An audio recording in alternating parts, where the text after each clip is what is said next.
of our meeting. To tell us about our speakers' objectives and time requirements, I'd like to welcome our evaluator, Ali. Thank you, Madam Toastmaster.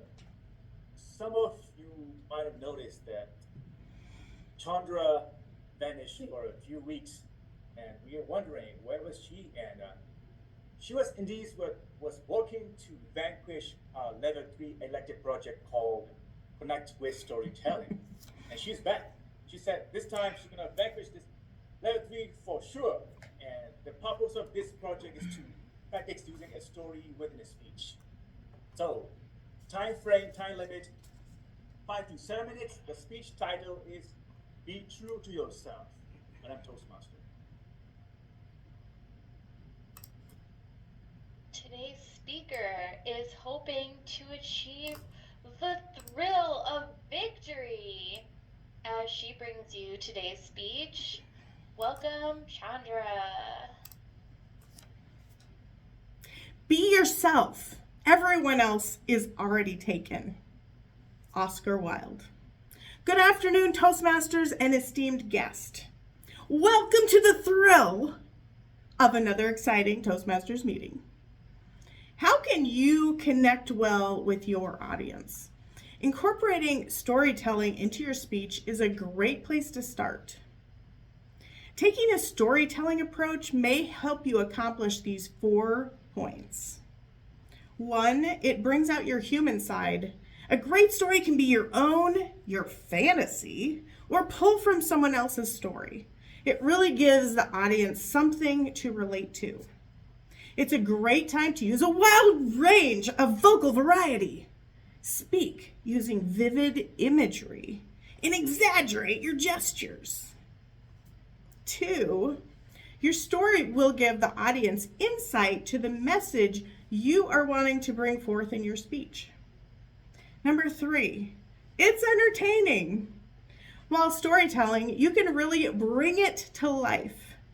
It is more interesting to listen to than listening to a dry, stagnant story. Or is it more entertaining to listen to a story which is vibrant and multidimensional? Presented in the right way, you really could make a technical document sound exciting.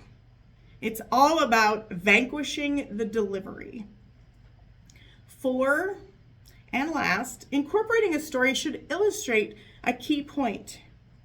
A good story should have a moral that the audience can relate to.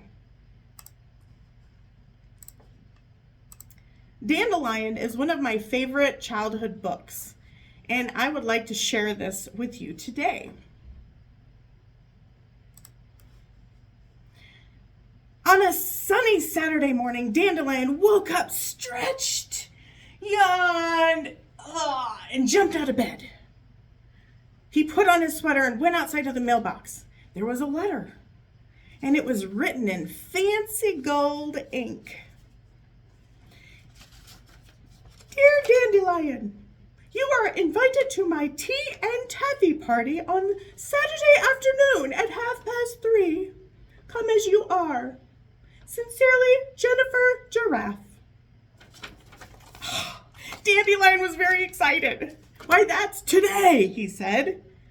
It's a good thing I planned to get a haircut. He soon ran down the street to the barber shop, and Lou Kangaroo trimmed Dandelion's mane, then gave him a shampoo. Dandelion thought he should have a manicure too. His mane was frizzy and fuzzy and completely unrulish. Maybe a wave would help, Lou suggested, showing him a picture of the latest fashion magazine for lions. Dandelion agreed. This is exactly what he needed. So Lou went about curling his mane. He looked magnificent. But now, Dandelion thought he should really wear something more elegant than a sweater to the party. This jacket is the very newest style, said Theodore the tailor, and it just fits you. All you need now is a cap and a cane. What a dapper dandy he had suddenly become. "It's nearly 3:30, said Dandelion. "I've just got time to get something for my hostess. A bouquet of dandelions would be perfect." He approached his friend's home.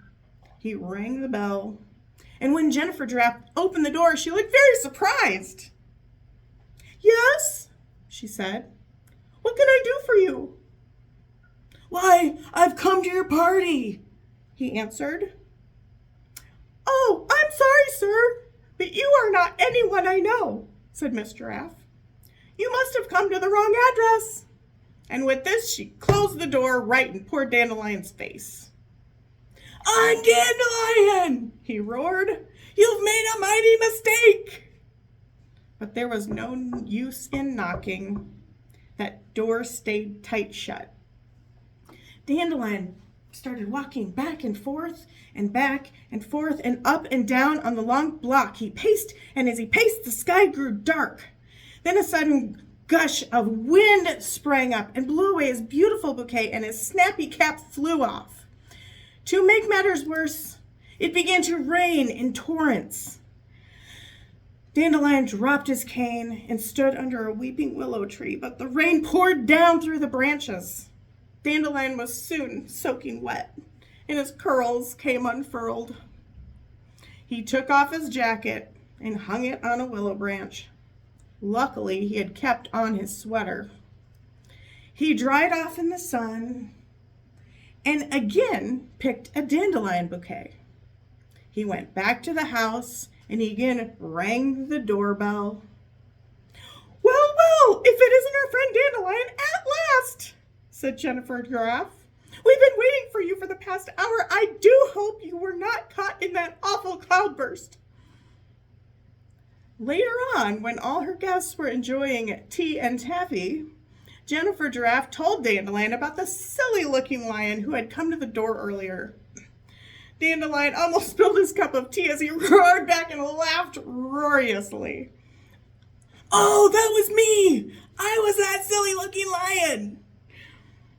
After Jennifer Giraffe apologized in embarrassment, Dandelion said, "I promise you, I will never again try to turn myself into a stylish dandy.